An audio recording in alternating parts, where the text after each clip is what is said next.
A judge has ordered a San Diego police officer to stay away from her ex-husband after finding she stalked him. In August, Team 10 revealed the officer was accused of installing hidden cameras in her ex's home and stalking his girlfriend. She was facing termination until Police Chief Scott Wall overturned that decision. As Team 10 investigator Austin Grabish tells us, the judge says she must now turn in her police-issued gun.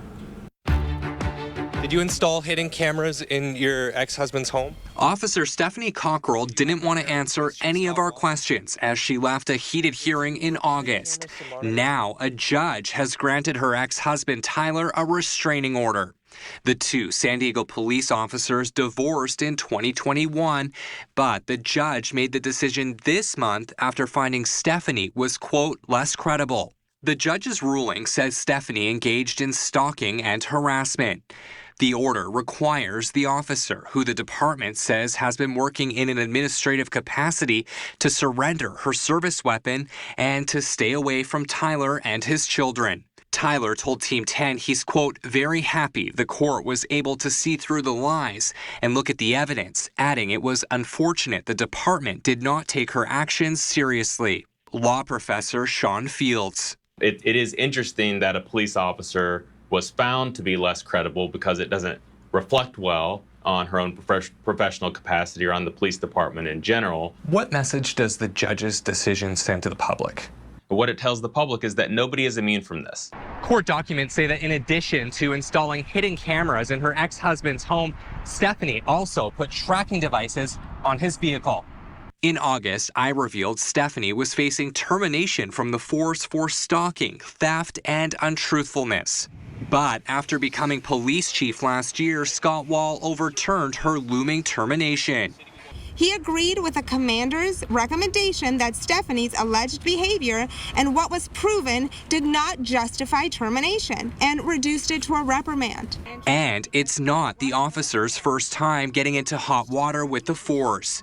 In 2016, she admitted to hacking the phone of an officer she was having an affair with. Last month, she announced she was suing the police department after she says false rumors spread she had an affair with Wall, which she denies. This summer, I reported the city paid a law firm to launch a secret investigation into allegations against Wall.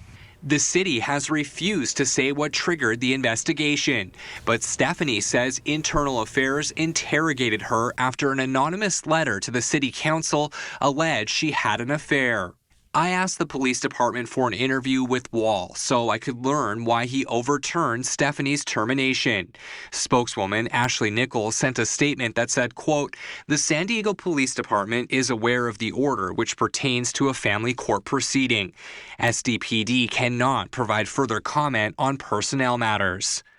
I followed up asking if Stephanie turned in her police-issued gun and when Wall was available for an interview. But I didn't get a response. She is a loyal officer and a mother who has been punished, silenced, and harassed for being a woman in a predominantly male-led organization. Were you ever interviewed by outside investigators with a law firm probing allegations that were swirling around the department that you had an affair with Police Chief Scott Wall? I think we're gonna not answer any questions because, to my knowledge, that investigation is still ongoing. You were in the news about 10 years ago for a hacking scandal with Verizon. So we're not gonna be answering any questions. Stephanie did not return my request for comment this week, but told us last month. Becoming a police officer is the only thing I ever wanted to do. Now it seems she'll have to do that job without her gun. Austin Grabish, Team 10. The law professor that Team 10 interviewed says the officer can ask the court for her police-issued gun back. She would need to get a psychological evaluation and prove to a judge she's no longer a threat. Austin is a government watchdog. He also covers the California Medical Board, military investigations, and the border. Send him your stories by scanning the QR code on your screen or emailing him at austin.grabish@10news.com.